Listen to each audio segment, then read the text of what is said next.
반갑습니다. 10월 3일 화요일 말씀 되겠습니다. 성경 말씀은 요한복음 11장 11절부터 14절까지 읽어드립니다. 이 말씀을 하신 후에 또 이르시되 우리 친구 나사로가 잠들었도다. 그러나 내가 깨우러 가노라. 제자들이 이르되 주여 잠들었으면 낫겠나이다 하더라.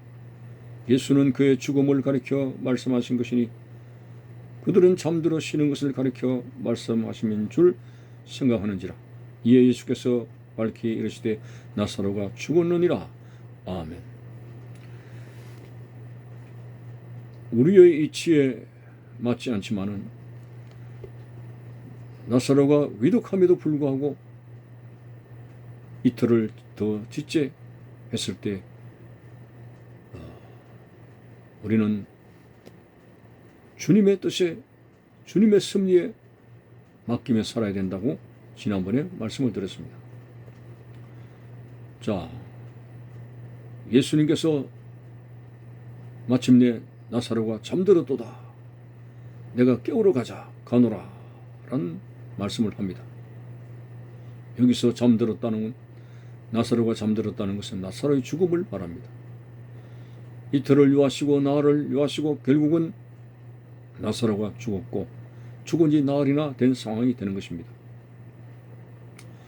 그런데 이 나사로의 죽음을 잠들었도다 라고 표현했습니다. 우리의 인생에 있어서 가장 큰 두려움은, 아직도 경험되지 아니한 두려움은 사실상 죽음입니다. 죽음 앞에서는 어떤 강한 사람도 약해지고 두려움 속에서 이제 죽음의 상황을 접하게 됩니다. 심각한 인생의 죽음의 과제. 그런데 예수님은 나사로가 죽은 지 나흘이나 되었어도 내 친구 나사로가 잠들었도다. 죽음을 잠자는 것처럼 편안하게 말씀을 했습니다. 그래서 제자들이 주여 잠들었으면 괜찮습니다. 잠들었으면 낫습니다.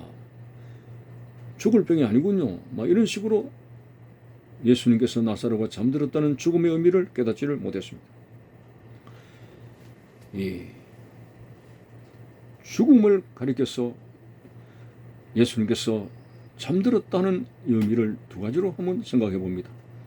첫째는 죽음이 아무리 강한 권세를 가졌지만은 우리 인생들의 가장 큰 두려움의 어떤 상황이지만은, 그러나 창조자 되신 예수님 앞에는 죽음이 잠든 것처럼 아무것도 아닙니다. 마치 쉽게 깨울 수 있는 것처럼 죽은 자를 주님의 능력으로는 아주 쉽게 살릴 수 있다는 하나님의 전능성을 우리는 깨달을 수가 있습니다.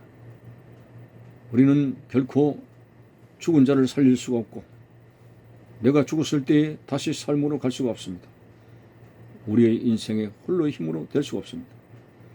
그렇지만은 이 심각한 죽음을 주님께서는 잠들었다 할 정도로 쉽게 깨울 수 있을 정도로 죽음의 문제는 아무것도 아니었습니다.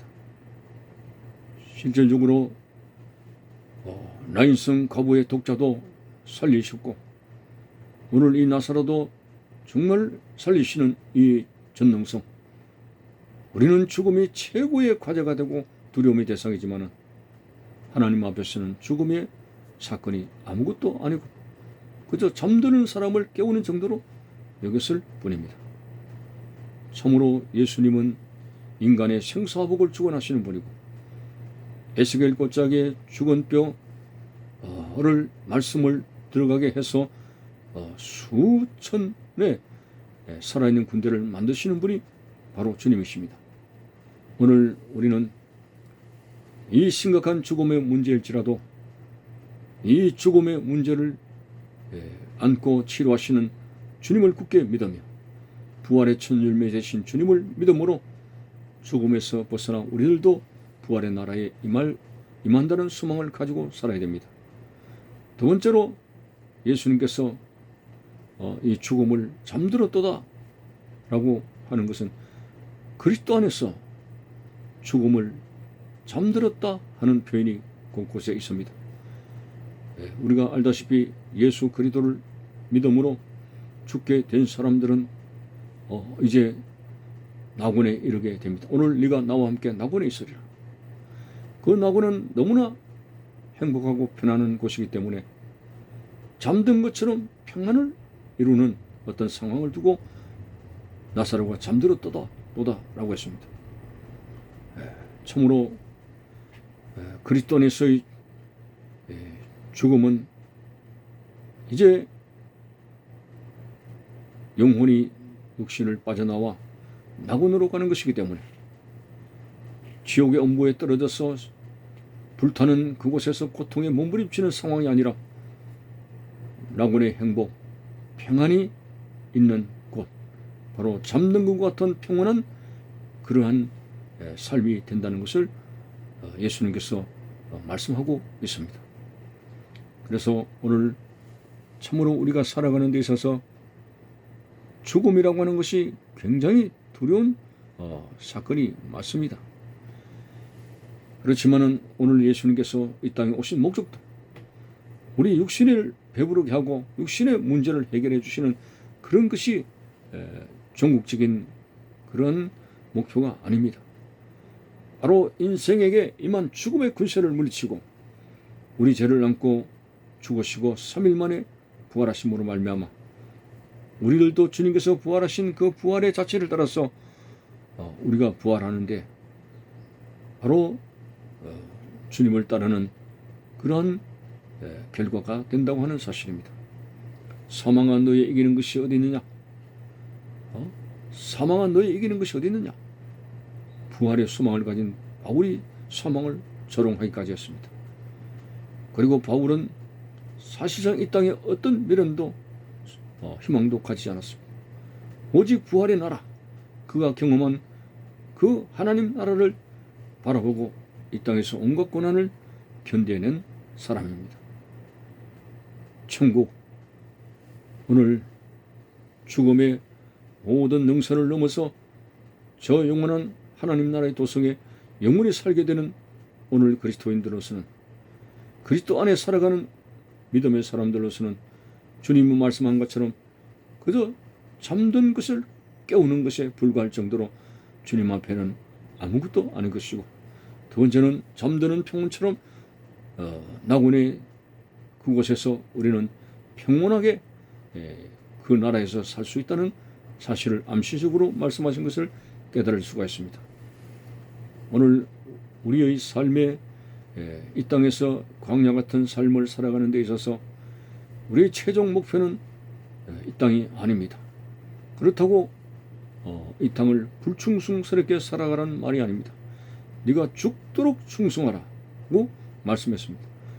열심으로 열정적으로 주님 앞에서 살아가야 될 명분이 있습니다만은, 그러나 우리가 이 땅에 미련과 욕심을 두지 아니하고 점점 더 하나님 나라, 영원한 나라, 부활의 나라에 소망을 두고 살아가야 되는 것이, 주님께서 십자가를 통해서 죽음의 권세를 물리치셨고 부활의 첫 열매가 되셨기 때문에 그 부활의 첫 열매 되신 예수님을 믿음으로 우리는 영원한 나라의 상속을 받아서 영원히 살게 된다고 하는 것입니다.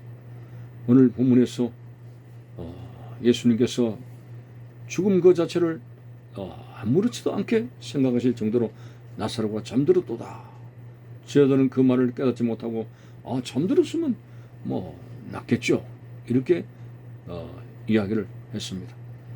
오늘 그리고 이 나사로의 죽음은 그리스도 안에서의 믿음의 죽음이기 때문에 결코 고통당하고 안절부절 못하며 그런 고통 속에서, 불 속에서 좌충우돌하는 삶이 아니라 잠자는 것처럼 평온한 그런 상황이라고 하는 사실 앞에서 우리는 이 땅의 죽음의 권세를 물리치시고 영원한 나라로 우리를 인도하시는 주님을 굳게 믿으면서 오늘도 부활하신 예수님을 줄기차게 따라갈 수 있는 그런 믿음이 되어져서 우리들도 언젠가는 그 하나님 나라에 이룰 수 있는 복된 생활이 우리에게 있다는 사실을 알고 이 땅에 모든 미련을 버리고 하나님의 나라를 바라보고 보물을 쌓고 충성하고 수고할 수 있는 그런 자가 되어서 하나님 나라에서 그리스도의 피공로 의지에서 하나님 나라에 다시 만날 수 있는 복된 성도들이 되시기를 바라는 것입니다. 감사합니다.